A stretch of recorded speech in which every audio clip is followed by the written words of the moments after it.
How many of you have ever played in a sport where you had a coach? Oh, not as many as I thought. Okay. Well, sometimes when you're playing, you make mistakes in games. Think about if you're watching a football game, the quarterback throws an interception. Or in baseball, the person strikes out. Or the pitcher throws a wild pitch. Now imagine turning over to the side and looking at your coach, and he's screaming at you. How could you do this? Come on, get your game on, blah, blah, blah, blah. And you probably have seen on TV coaches like that. Bobby Knight, the old basketball coach, is probably the prime example of it. Or Billy Martin, the old Yankee coach. He could be pretty devastating too. Well, I can imagine being the player, receiving that after I made a mistake, because any person playing sports is going to be hard on themselves anyway. I know when I play sports, even at my age, if I make a mistake, I'm hardest on myself. But the problem is when you have that pressure, you don't tend to perform better. At least I don't. If you have someone always on your case, don't make a mistake, don't make a mistake, don't make a mistake. Well, then you're going to be tight. And in many ways, when we live our lives as Christians, we're trying to avoid mistakes, right? We're trying to avoid sin. And one of the blessings we have because of Jesus' sacrifice is we don't have a God who is on us all the time, ripping on us, say, you did this, you said this wrong, you were unfair to this person.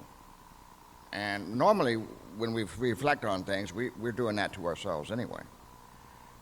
But I want to read a passage from 1 John, one of my favorite encouraging letters. In 1 John chapter 2, verses 1 and 2.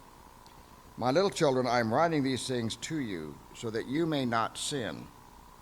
But if anyone does sin, we have an advocate with the Father, Jesus Christ the righteous.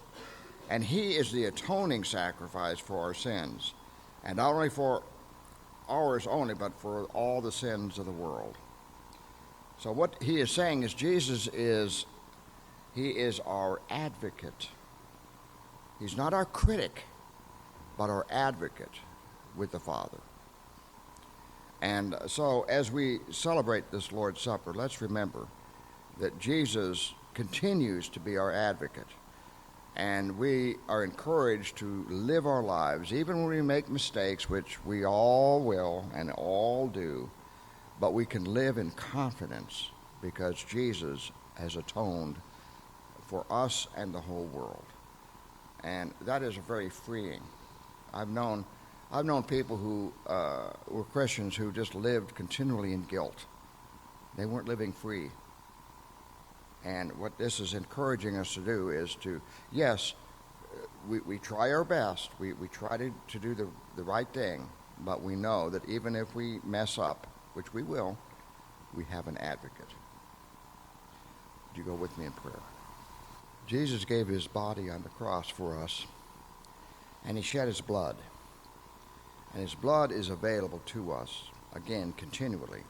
When we drink this cup, we're remembering this, so that every day we can remember that we have the power of the blood to help us carry on. And again, using that sport analogy, every once in a while when you're playing sports and it's hot and muggy, it's really muggy today, you need some refreshment. You need some power aid or whatever. Well, we have the power of the blood that can refresh us when we're tired and when we're struggling. And again, we can thank Jesus for his sacrifice for making that available.